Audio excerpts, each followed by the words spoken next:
Boxia has already been locked in. You can visibly see it. Yeah, that's like obviously picking a rock in your opponent's paper, right? Exactly, right? Yeah. Like, you know, you're one move away from tic-tac-toe, and all of a sudden you're just like, you know what? I'm just gonna throw it out there. This is the defense right here. I just go off. But Yeah. back to the bans, we'll figure out what Bren is thinking here. Burmese Ghouls, they ban out the Jawhead. So yeah, obviously a read. Of the 3 rows in mid, they did not fill Lusty just yet. Bren Esports banning out the Harith. Yeah, I think this is a block on Ruby DD. Definitely a block on towards his side, and now with Harith being banned away, they're definitely getting Burmese Ghouls having so little to work with. But then again, I could be wrong here.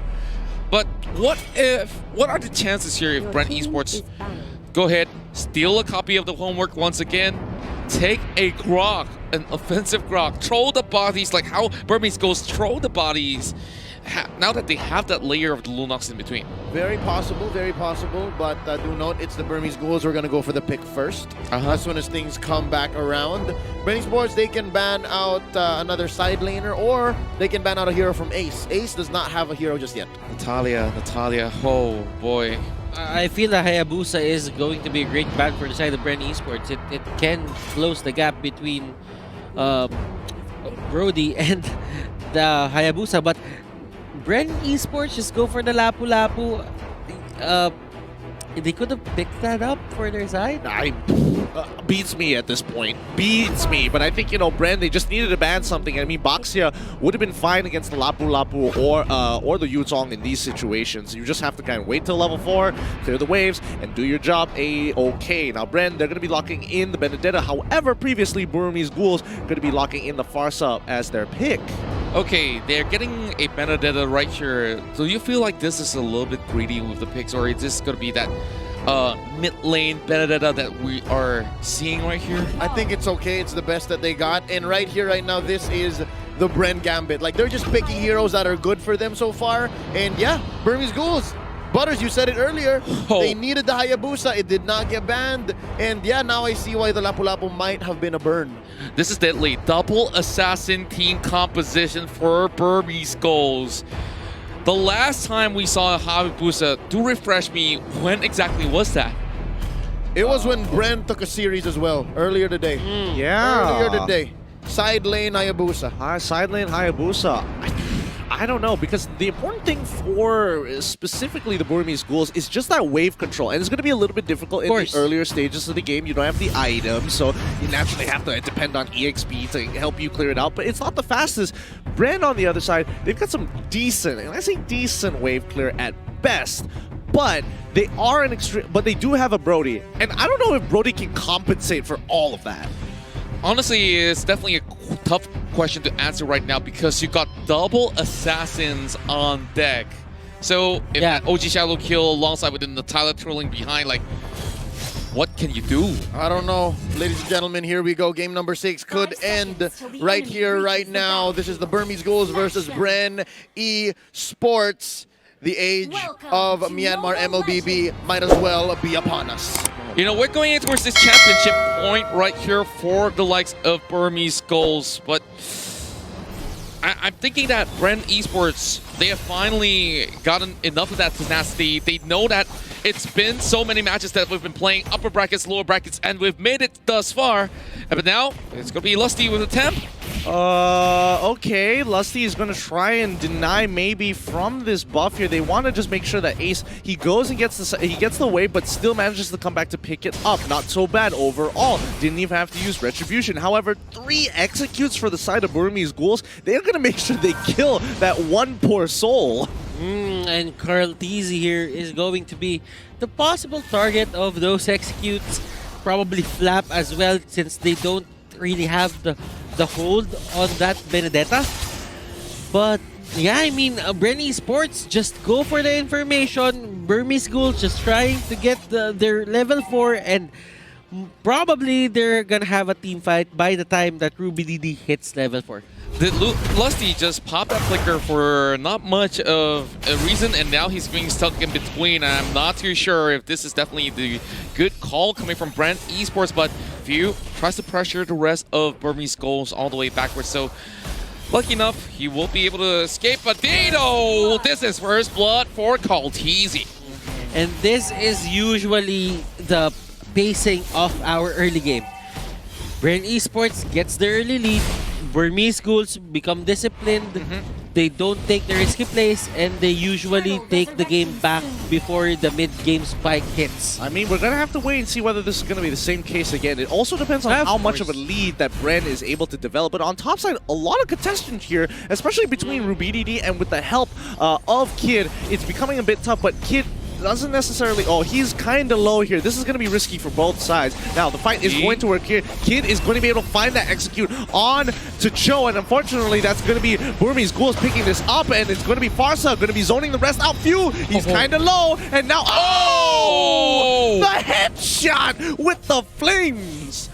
What a long range. Goodness. I think that's actually a max range flame shot that we're seeing. Trying to go in for the body block, but... Oh boy, still gets caught out. Feels bad, not gonna lie. So what happened there? Bren Esports, they had Flap only at level 3. He didn't have the Electro Final Blow. Burmese Ghouls, their course, were at level 4, so they had a better time just controlling that certain fight. Turtle, that much important, especially at a key point in the game. Now, Bren, okay, fine. You get it. You get 2 kills. We're able to trade 1. You get a turtle. No big deal. No big deal. Now you have to start looking for the punish. But Kid, he drops down the smoke screen as well with the help of D, actually behind him with the feather airstrike to make sure they are punishing Flapteezy as much as they can.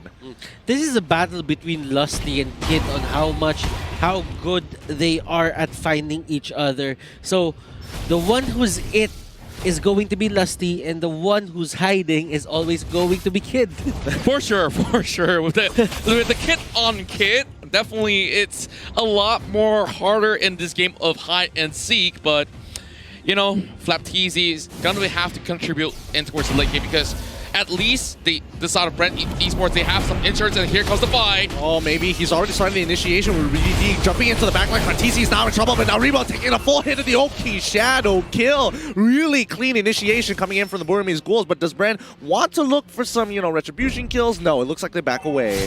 Over on the mid side though, D easily just flutters away, but opening up towards the top lane, Burmese Ghouls will be able to secure not only gold, but okay, just gold for the moment, but Lusty going for the catch on towards RubyDD. They try to make a run. Wave the Dragon already connects, and there goes Yuzong. Yep.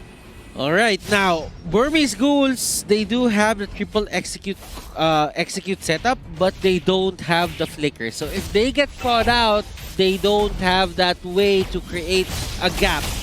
Bren Esports, and Burmese Ghouls really just wants to go at it at Bren Esports. They just want to stay near Rebo there, almost going down, and maybe to secure the kill.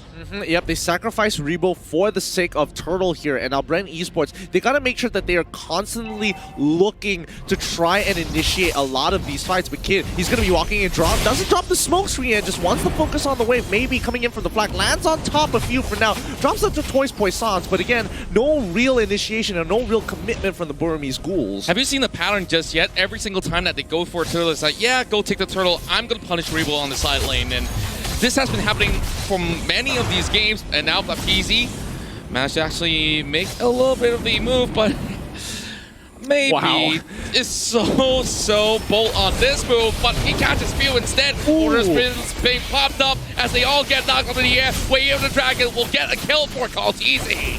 RubyDD trying to get on top of it, but it's not looking too good. He gets hit by the execute coming in from maybe. Oh, ho, ho. A few manages to get on out of there. Now the feather airstrike does come down to Kitten, forcing a retreat, but he can't really do too much as he's just sitting down hoping he doesn't die. He knew he was going to die, so he just runs back, says emo, hello, hello, goes down over to Kaltizi.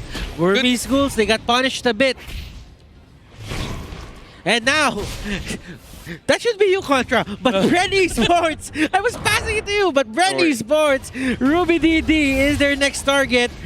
Yuzong here gets caught out, but do they have enough damage? Yeah, they do, and they managed to get that pick, and that's what they were looking for. Honestly, y'all had a moment there. Y'all made eye contact. I felt real uncomfortable there for a second. Do you want to join? No, please. I'd like to look at the game. It's not just there for 3 ways anyway, so with that, Bren Esports now focusing on towards the turret. I'm thinking that this kid is going pretty huge, but here comes Lusty, flushing out maybe, but good news for Bren Esports, they finally get a turret right here, and the insurance policy that I mentioned in the form of Kaltizi actually working very well for them. Yeah, it's going well, and you know, Ace, he's getting that push onto that mid lane here, but maybe he's trying to distract them as much as possible with the Toys Poissons. But Kaltizi, he's not really into the idea. Something is up, and RubyDD does come from the engage on towards that flanking through mid, but few not all about it as well. It goes into that brilliance, but this is where the fight is going to get interesting. Rebo can decide to actually go in. This is it. Lusty looking for an opportunity to jump on it. RubyDD is trying to hold him up, but D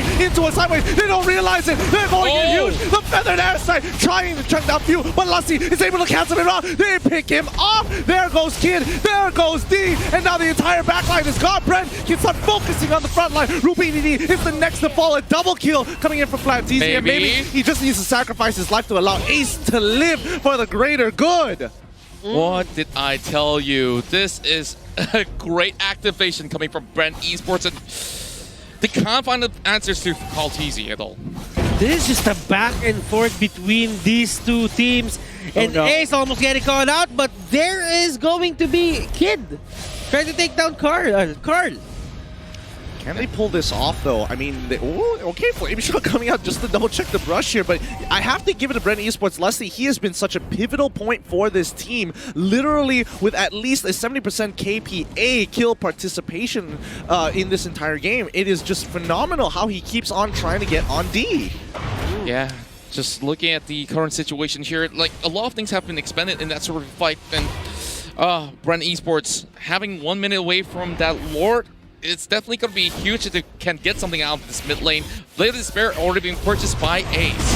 Oh, D, he's once again, he's gonna really take it there. But now he's on the run. He doesn't want to be a part of this no more. No, don't do it. He quickly goes into his brilliance here, but I don't think he's gonna survive. With the help of Lusty, could he maybe turn this around? Oh no, Ruby. Here comes the kill squad. It's gonna be RubyDD chasing after Lusty here as maybe is trying to run few down. If he doesn't take it finally using the execute, but here comes Ace. He's able to get that kill onto Lusty. It's gonna be a 3-for-1 trade. Look at Flapteasy. He's got the push onto top side. Sword intent used, and they're just trying to go for the push. There is going to be minions onto the bottom side here on the side of Bren Esports, and they might just get the trade. Yeah, and I definitely like this sort of trade, but Rebo has already arrived. Blood Ult Fame popped up, trying to tank every single hit coming from the side of Burmese Ghouls. He gets popped, but here comes Kaltizi, though. He's trying to tear them apart, but maybe he's trying to run for it. Flapteasy has just arrived, and hello, meet the Electo, and Kid coming in from the back as well. They tried to dance this one off. One last shot does it. It's a double kill for Kaltizi. This is huge. Bren is gigantic here. I mean, you gotta give it to him. Brody was a problem, and I think everybody understands why. TZ connection. This is the TZ brothers, and they do not want their dream to end here. Ruby is coming right in to disrupt the flow, but here comes D. He gets popped up. This is looking pretty tough, but Bren Esports, they finally get the Lord, but here comes Rebo. He tries to hold on. Kaltizi, 12 minutes from dropping down. Maybe the last member standing in this Lord pit for Burmese Ghouls. Oh my goodness, this game. It's a tug of war. Back and forth. This is a seesaw, a tug of war. Kid is there. He might go for Karl. Oh, he goes in, Kid. He's looking for an opportunity. He can't seem to get it. The brilliance has popped up in time. Burmese Ghouls, they go down. Kaltizi still alive. No executes available. Oh my goodness. They finally start pulling ahead. My word. Just look at the items. I can't go into explain more, Butters. You gotta do this. Okay, alright, let me do this. Now, Kid is planning to go for the Blade of Despair. I've lost my words here. But the items are now out. Let's just go here. Lusty goes in, catches this first, and that is going to be the first line of defense down. And these are going to be turrets falling very low. Few in the middle of everything. He has a lot of lifesteal. Yeah, the re-engagement from Burmese Ghouls, they are considering, but they realize no waves, no go. They don't have the members to pull this off, and not to mention, I mean, Flapteasy, they don't know exactly where he is. And once again, again, the inhibitors are under scrutiny here, and finally they break the mid inhibitor. Few finally getting his Holy Crystal, and they want to push in for more. This is the gameplay that we have been waiting for from the side of Bren Esports. Slow and steady, he does it, but look at Kid though, he's in the position right here. Ruby he tries to buy a little bit more time, looking for the flank angles here. They're looking for the kill onwards maybe, and they do get it, but Kid, he gets popped out. This is big news for Bren Esports as they are now reaching right in. Flapteezy goes in to take them down, but Yuzong managed to stop what they are looking for right there. And both Lusty and Flapteezy, they bow out. What a defense coming in from the Burmese Ghouls here. That Oki Shadow Kill totaling to a 2.8k worth of damage. Okay, what happened there was Burmese Ghouls were starting their fights with the Farsa getting caught out. They used their base as an advantage. They let the Farsa start at a late part of the fight to use the feathered airstrike, and that really gave them the win for that. Oh, and D already with a feathered airstrike, chunking Few out to literally 1 HP, and this is why Bren Esports has been targeting him time and time again. Yeah, you can definitely notice that this itself has been pretty much on a seesaw ride, and Flapteezy looking for that catch. And from the back, it's going to be Flapteezy that will be cutting right in, trying to connect that Electo onto its members, but it's going to be Kit here that is getting chased down. So how long can this Natalia go? He just has to buy time. Kid is just looking to buy as much time as possible as the rest of the team is rotating towards the bottom side of the map. However, mid prior isn't there either, so regardless, Ace, he can't get caught.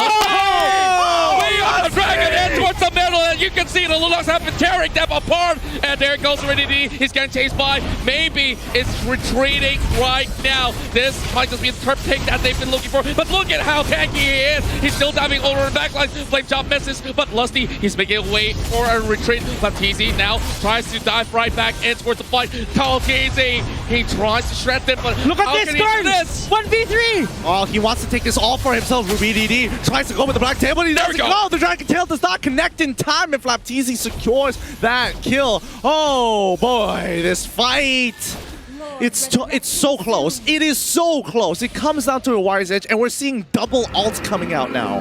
That was a 1v3 Carl there. A pick off on him could have just ended the game, or could have given the next objective Lord to the side of Burmese Ghouls, but he did not. He did not hesitate. He just went in. Speaking of hesitations here, there should be no hesitations on this Lord. Bren Esports, if they get this hands on this, Burmese Ghouls may not be able to come back anymore. Here comes Maybe though, just trying to get vision. Lord is now in favor of Bren Esports. All they have to do, go in for the reset, but Kid also trailing behind. He tried to, of course, cost multiple bombs of threat, but how can Burmese Ghouls stop this? Burmese Ghouls, they're just going to have to clear the waves. They have to play this smart. And Bren, they just did the recall, so this is a great opportunity because they slightly mistimed it. So they have about 3 seconds to pull this off. Lusty trying to catch onto Maybe here. He gets away with the Dragon, but look at that backline. Few gets chucked out quickly as Ace going on in with the initiation coming in from Ruby DD. However, the Toys Poissons, just to trail it off, they should be able to take out the Lord as well as the side empowered wave Lord minions as well. Last minute, the Lord has already been bought from the side of Kaltizi. Now, they've already cleared out the Lord, so great execution coming from the side of Burmese Ghouls, but look at all the minions marching right in from the lower side. Maybe tries to pull this off and order billions in return for the feathered airstrike. Bren Esports looking to tear up the turret, and here comes the last Hura, and Bren Esports looking to push it in towards Game 7, and Burmese Ghouls have to defend this one. Flapteezy goes in for the act, though, trying to cut off all these waves. But Bill gets purchased down. Not looking all too good for Bren Esports right now. They are looking to turn this one around. Ace get kicked all the way towards the back. Lusty, Ripple, they're on the retreat. Same goes to Flapteezy. Kaltizi still got full health, though. He's looking to turn this one. Rubinity, he just have to advance forward with this sort of buff being in the up for contention. Definitely Kaltizi should be able to get this one, as this goes on a slight reset, only for one exchange. Oh my goodness, Bren unable able to crack open the Burmese Ghouls. They do profit a lot with those 2 inhibitors, but can they finish off this game already? They've got that lead. However, if one more fight occurs and the Burmese Ghouls defend against them, oh no, Bren, Flapteezy, he can't get caught out like this. The Courage Mask has already been popped here, but he wants to go for more. He's getting a bit greedy. He's going to get hit with the Electo, but now he's able to actually go for the eye for the eye. PG, they're stuck. They're out in the open. Kid, he's got to get on out of there. The rest of Bren, they're looking to cut them off. Ace, he's going to pull on through. Does he get hit by any CC? No, he doesn't. He goes into the Oki Shadow Kill 4. Maybe he's going to get caught out. Ace manages to make it out. Now, in the backline, Rubini trying to finish off Flapteezy here. So close. Electo, final blow, makes it out. And this is going to be a free kill for Carlteezy as he takes out Rubini, and the rest of the team is able to kind of peel them back 2-0 in favor of Bren. Lusty, just the ever reliable Lusty, just getting the right moment to go for this. And he got the Winter Truncheon, but will it matter? Will it even matter? No, it does not. Oki, Shadow Kill, go away. Kid, he calls it to the back line. He's trying to take out Few. Kid is the next to fall. The brilliance. There it is. Bren, bring it to a Game 7. And we are going the distance, ladies and gentlemen. This fight is not over. Are you not entertained? Are you not entertained? Is this not what we all deserve as die-hard, ever-loving MLBB esports fans? Ladies and gentlemen, Bren Esports able to dig deep, and despite 2 games in a row, surrender and concede the halfway point, they figured out this time. And as Butters so aptly put it, we're going into Game 7. Yeah, and now the championship point is up for grabs for both of them. Oh, I just wonder